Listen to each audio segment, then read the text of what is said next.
والسماء ذات البروج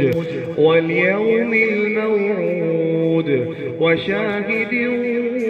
ومشهود قتل أصحاب الأخدود النار ذات الوقود إذ هم عليها قعود وهم على ما يفعلون بالمؤمنين شهود وما نقموا منهم إلا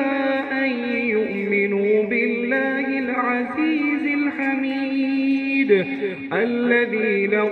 ملك السماوات والأرض والله على كل شيء شهيد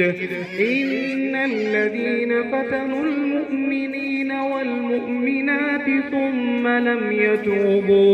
ثم لم يتوبوا فلهم عذاب جهنم ولهم عذاب الحريق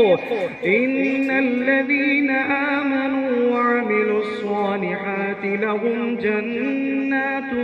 تجري من تحتها الأنهار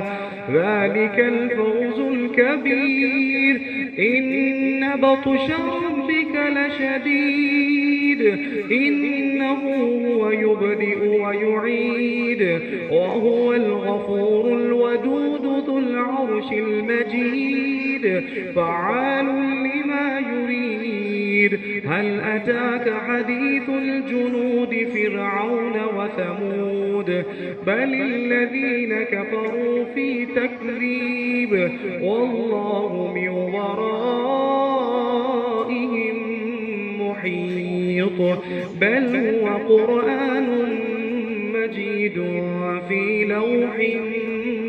محفوظ.